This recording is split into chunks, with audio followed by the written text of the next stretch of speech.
at some point. I felt like I failed my family. God has helped me. It's just bringing me to that reality that, hey, Joy, you are not sovereign. How dare you think you let somebody die? Hello and welcome to another episode of the series we started out last week called Grieve but Live.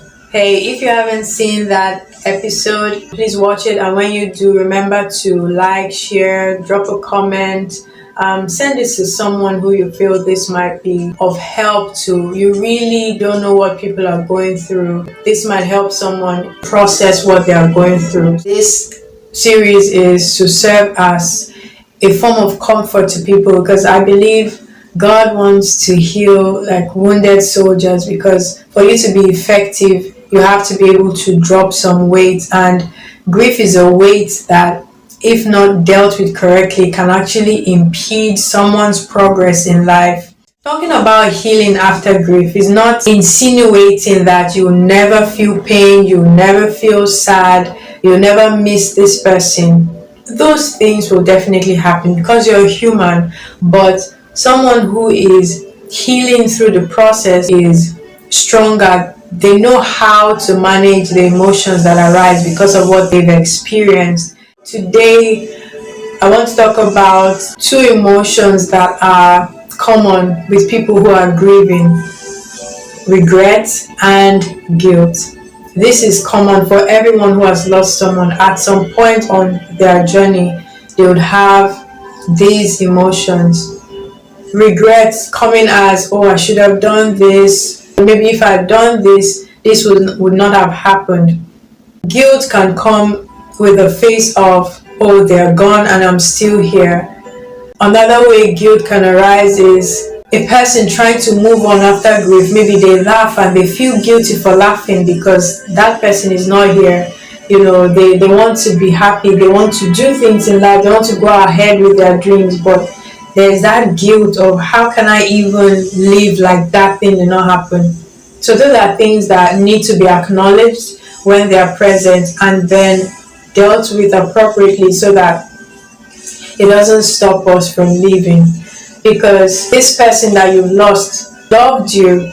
They would never want your life to stop because of their absence in your life. They would want to see you doing better. They want to see you winning. If you could see them, you see them cheering you on and telling you, hey, especially if they are believers who are currently with the Lord, they'll tell you, hey, I'm doing well. I'm living my best life in eternity. So you do well, live well, go ahead and be okay. These thoughts don't just go away, like thoughts of regret and even the feeling of guilt. They don't just go away. They would always come, like kind of to test you, to see if they can get you, bring you down. But if you're coming to that place of healing, you learn to process them better. You learn to answer, to respond to those thoughts of regret. So for example, for me, there was a point in my mom's, like I said in the last video, that my mom died of cancer. So there was a point in her journey of treatment where she said she didn't want to continue with it. And me being the doctor in the family, my dad asked me, he told me what she said, and he asked what I thought about it. And even my brother too also was, in support of her not continuing. So I seen as it was already the fourth stage, of cancer, and we know that the cells were spreading very fast. I encouraged that she continued with chemotherapy, because I was scared of what would happen if, we stopped treatment and the cancer continued to spread so fast. So after she passed, I had regrets at different times. At the time I had thoughts of maybe I was responsible. In a way, I felt responsible for her passing. I felt like, could it have been possible that if she did not continue with that treatment, she would have somehow been okay? Maybe then would have given space for a miracle to happen. She would have felt better. I had that regret. I'll just share a bit of everything that I felt as regards regret and guilt, and then tell you like the resolutions that came, how God helped me through it. So I had that one. Being a medical doctor, I felt like I failed her at some point. I felt like I failed my family. So it's not like I was specializing in anything related to what she was experiencing. Nevertheless, the thought was there that I still couldn't do anything to help.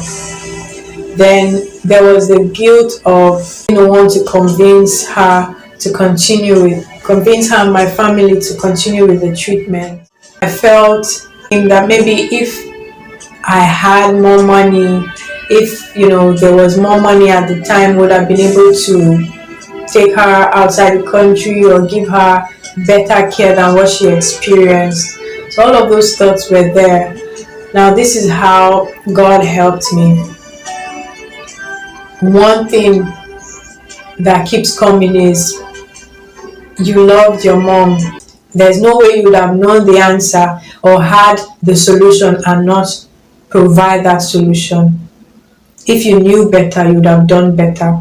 So it's time to let go of that. And as I'm speaking, I'm even speaking to someone. If you feel guilty or you have regrets because of something that you think you should have done, now you're thinking about it and it's coming to you, you feel like, oh, this should have been a better solution, but it didn't come then because you did not know. There's no way you'd have known and not done the right thing at that time. So you acted based on what you were aware of, what was available to you. So don't beat yourself up. Don't give the enemy room to use this as an avenue to bring you down, to make you feel like you're responsible for something that you're actually not responsible for. So another way that God has helped me is just bringing me to that reality that, hey, Joy, you are not God.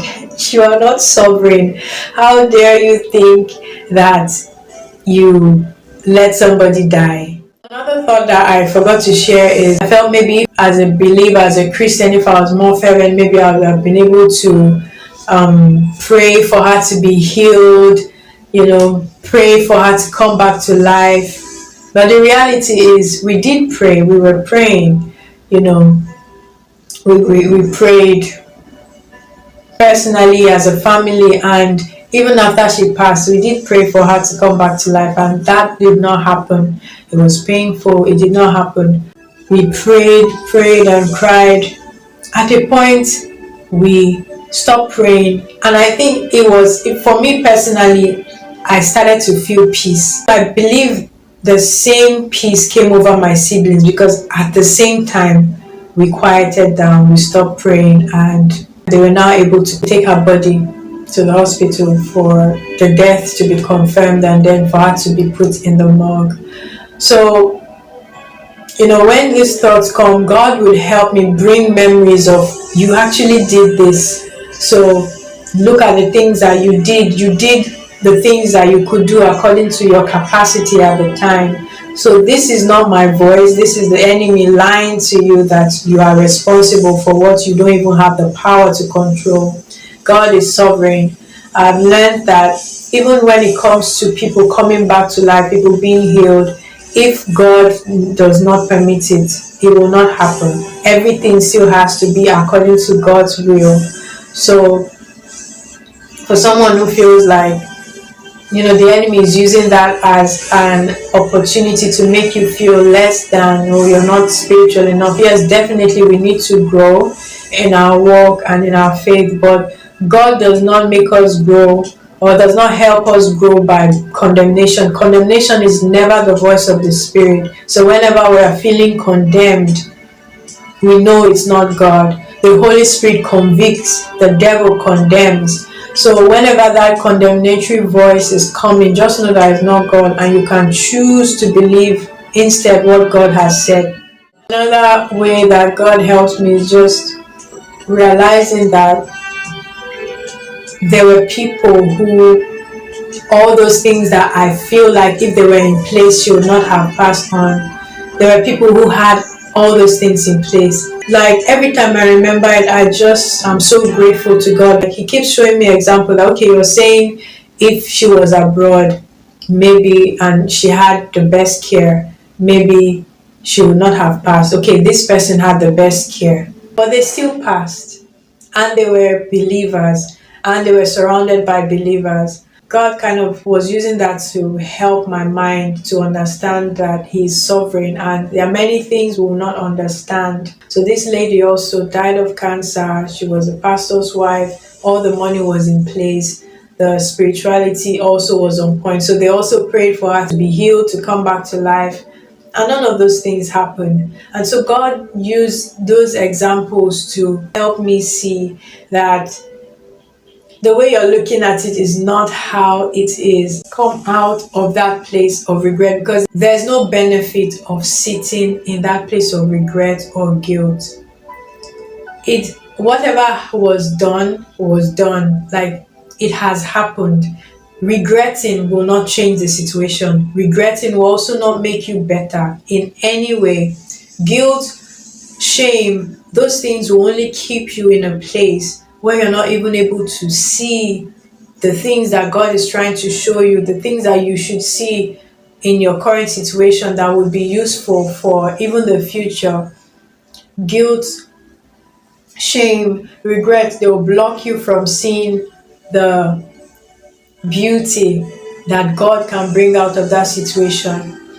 And I'm saying this especially for people of faith, because these things are not things that we share so openly. The enemy will use that as an opportunity to bring you down, to keep you in a place where you're seeing all the negative things and not seeing reasons to be grateful to God. Because whenever we stay in that place of condemnation, it will just be a downward spiral and many things will continue to go wrong.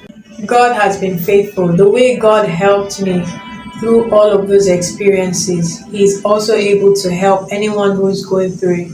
If you have regrets of what you should have done or what you shouldn't have done, remember that if you knew better, you'll do better. Remember that you're not all knowing, you're not God, you're not sovereign, you're not all powerful. There are many things that you may not be able to make sense of now, but as God helps you on your healing journey, He would help you understand things that you could not understand before, and you'll be able to see the beauty that God has brought out of that situation. I've learned that we cannot be thankful and anxious at the same time. So whenever anxiety comes, it's better to consciously switch to that place of thanksgiving. No matter how bad things are, if we can look around our lives, we'll find reason to be grateful. When thoughts of, oh, I should have done this, I should have done that, starts to come up to me, I pick out things from that same experience that I can express gratitude to God for. And for me, one thing that is like I'm so big on expressing gratitude to God for is the fact that I was able to care for my parents when they could not help themselves. I would never take that for granted. That in itself was a blessing to me, that I was there. I don't know what would have happened if I wasn't there for them at the time when they needed me, or when my mom passed in July and then 6 months later my dad passed. But before he passed, he had an accident, so he couldn't really help himself walking around. There were many things that he could not do, but my family, we were there for them. We had the privilege of caring for them. So I look at that and I am so grateful that God gave us that opportunity to care for them in their last days.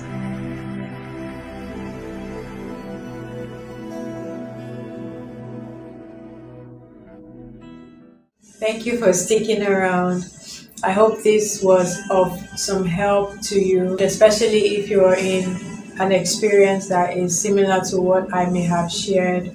Just know that God is with you like He promised. He'll never leave you, He'll never forsake you. He's right there with His comfort to strengthen you. And yes, even if you're in that place of healing, I recognize that there'll be times when you just feel down and the thoughts come back. But remember that God is still there. He saw you through those tough times. He will see you through what you're feeling right now.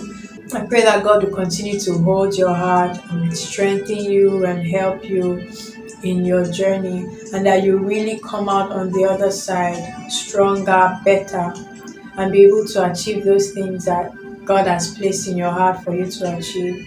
So take care of yourself.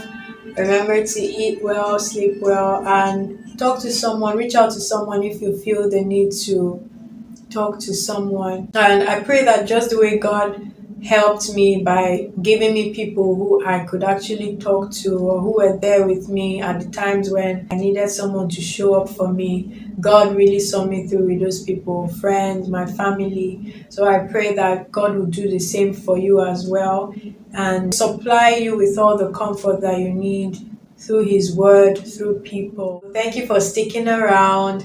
I hope to see you again next week when we return with another episode. Stay blessed and thrive gracefully. Bye bye.